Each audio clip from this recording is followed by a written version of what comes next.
Bienvenue à toi dans cette vidéo, une vidéo dans laquelle je vais te parler des erreurs les plus fréquentes, les erreurs à éviter de faire si tu souhaites avoir un meilleur physique et développer des aptitudes physiques vraiment intéressantes. Ces erreurs-là, j'ai pu les observer directement sur le terrain pendant mes 4 dernières années, euh, 4 dernières années dans lesquelles j'ai coaché directement en salle de sport. Et, euh, et c'est pour ça que je te fais cette vidéo, pour essayer de t'aider toi à éviter ces erreurs-là. Déjà, il faut peut-être partir d'un objectif, toujours essayer de comprendre, parce que si tu veux éviter de faire des erreurs, c'est des erreurs à éviter, ça comprend toujours une cause, un objectif. C'est-à-dire que tu ne peux pas faire des erreurs si derrière tu n'essayes pas d'atteindre quelque chose. Alors déjà, si tu essayes, euh, comme moi, à titre personnel, ou comme les personnes que je coach, d'avoir tout simplement un meilleur physique que ce que tu as actuellement, et en même temps de développer des aptitudes physiques, soit pour prendre du plaisir dans ton sport, progresser, performer, soit tout simplement être en meilleure santé, eh bien, euh, je t'invite, dans tous les cas, à éviter ces erreurs-là. La première erreur, c'est de faire uniquement du cardio, du cardio avec, en fait, tout type de cardio. D'éviter de faire du cardio, en fait, le cardio, c'est quelque chose qui donne vraiment envie.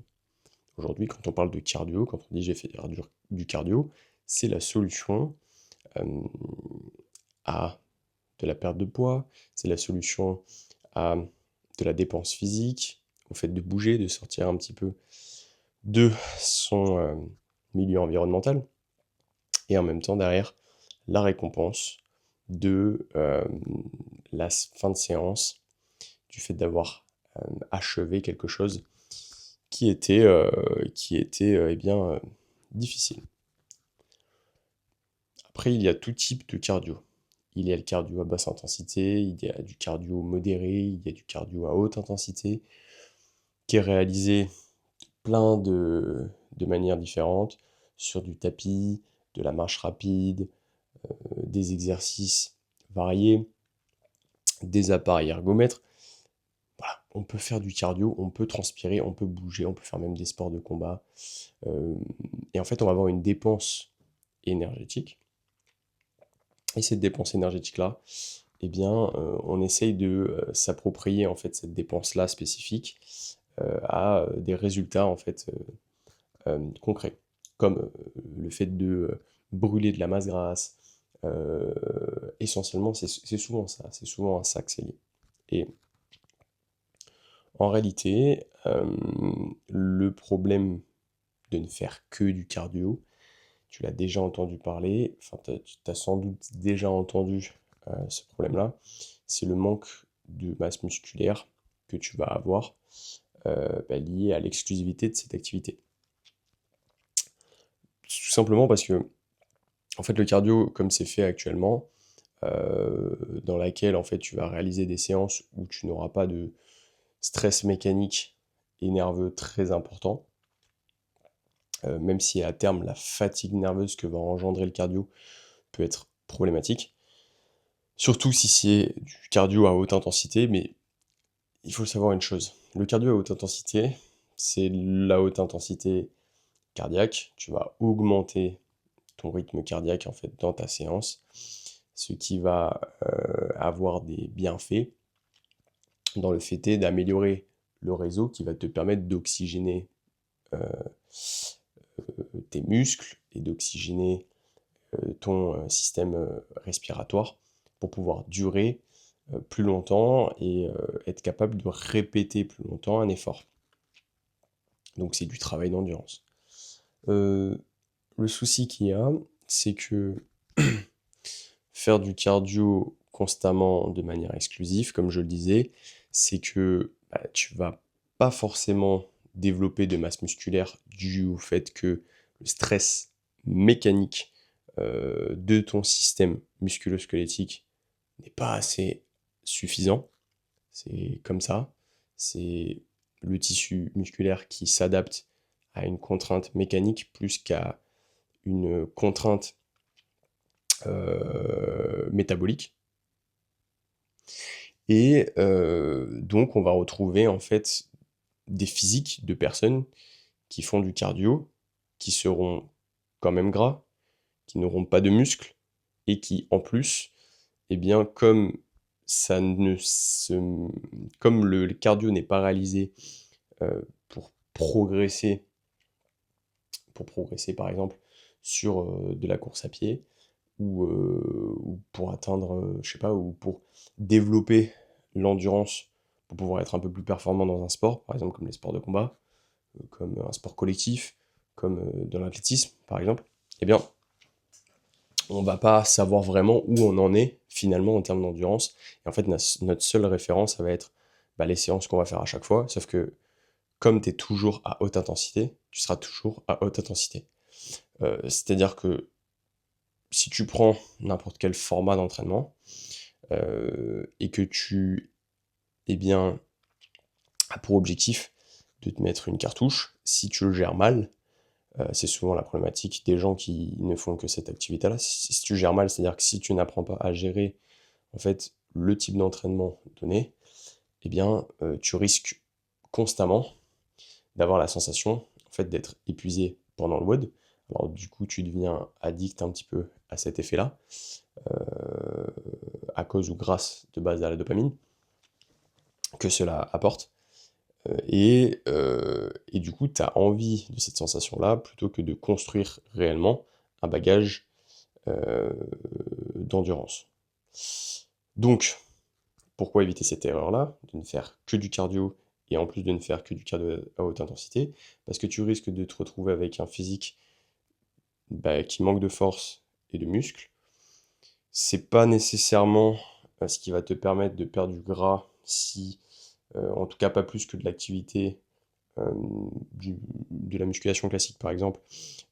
Si à côté de ça, ton alimentation n'est pas équilibrée, et que les écarts que tu vas faire à côté n'aident pas en fait au développement physique que tu veux. Voilà, donc ça c'est assez vérifiable. C'est pas parce que tu transpires que tu es en train de changer physiquement. C'est parce que tu es en train de te dépenser et que tu vas compenser par une bonne alimentation que tu vas pouvoir te développer physiquement. Voilà, si tu fais du cardio pour perdre du poids uniquement et qu'à côté tu gardes la même hygiène alimentaire, euh, tu vas avoir un meilleur résultat que si tu ne faisais pas de cardio, mais tu risques quand même d'avoir un physique assez gras malgré ton activité de cardio. Euh, donc ça c'est vraiment la première erreur. C'est vrai que je suis resté pas mal de temps là-dessus, mais en vrai j'aurais pu peut-être faire une vidéo que à propos de cette erreur-là. Parce que la deuxième erreur, ça va être le manque de renforcement musculaire. Tu manques de renforcement musculaire, tu manques de travail sur des exercices qui vont te demander de forcer. Donc, comme tu manques de renforcement musculaire, tu manques de force, et c'est un petit peu ce qui va faire que tu vas avoir ce physique-là, un peu flasque, excuse-moi d'utiliser ce terme-là, mais c'est un petit peu ce que j'observe. Et si tu veux, ton corps, lui, il va s'adapter, en fait. J'en ai déjà parlé dans une vidéo, mais ton corps, lui, il va s'adapter euh, aux contraintes dont tu lui fais part. Et sauter dans tous les sens, faire des burpees à gogo, de l'appareil ergomètre, ou même du run, sans déplacer soit ton poids de corps, soit des charges externes, ce qui implique des contractions, des niveaux de contraction musculaire plus élevés. Donc, quand je disais ton poids de corps, c'est sur des exercices qui vont te demander d'être fort sur certaines amplitudes. Les burpees sont assez limités à ce niveau-là, pour du renforcement musculaire. Même, voire très peu utile. Pas du tout en fait. Alors, Donc c'est intéressant évidemment de garder le cardio dans ta pratique, c'est intéressant de le faire si ça te fait du bien mentalement d'en faire, mais ça ne doit pas constituer l'essence même de ta pratique, et je dirais même que tu ne devrais pas nécessairement commencer par ça. C'est pas obligatoire de commencer par du cardio, même à basse intensité, même si c'est quand même évidemment primordial d'en faire. Mais ce que je veux dire, c'est qu'il faut sortir un petit peu de cette idée que, eh bien, si tu veux avoir un meilleur physique, il faut absolument que tu te mettes à te faire du cardio, à en vomir et à un niveau d'intensité où en fait tu as l'impression que ton cœur il est monté jusqu'au cerveau tellement t'en peux plus. Et ça à chaque séance. C'est pas vrai. C'est pas vrai. C'est pas du tout mon cas à titre personnel.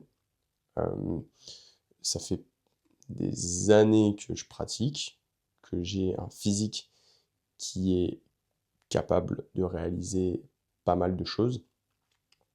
Et je n'ai jamais adopté cette stratégie-là.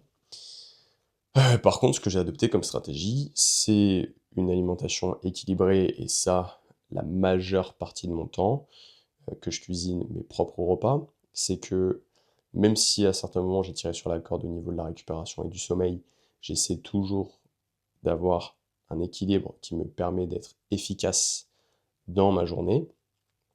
Qui dit efficacité dit s'entraîner, et s'entraîner efficacement, c'est-à-dire être capable d'imposer une contrainte supérieure euh, au niveau précédent, par exemple, euh, que tu t'es imposé. Donc voilà, donc c'est toujours cette petite boucle-là, mais donc évite de ne faire que du cardio, évite de faire trop de cardio à haute intensité, évite de ne pas faire de renforcement musculaire sur des exercices fondamentaux, sur des plans variés.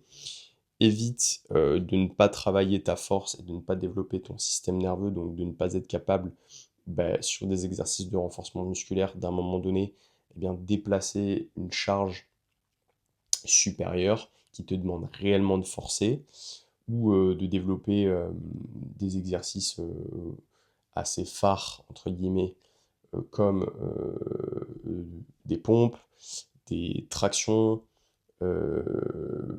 pourquoi pas. Ensuite, par exemple, sur des pompes, tu vas pouvoir aller vers un handstand push-up.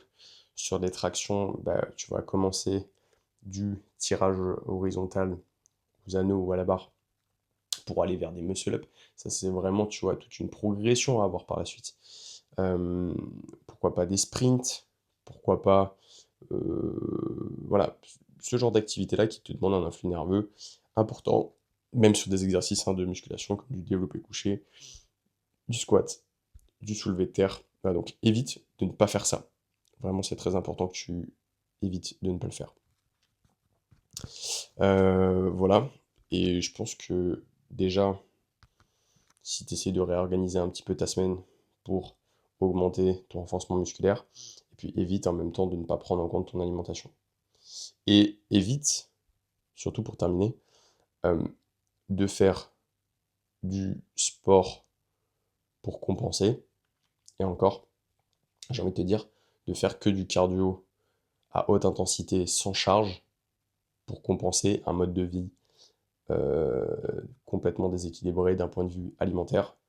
En plus de ça, euh, en plus de ça, avec de l'alcool, comment dire,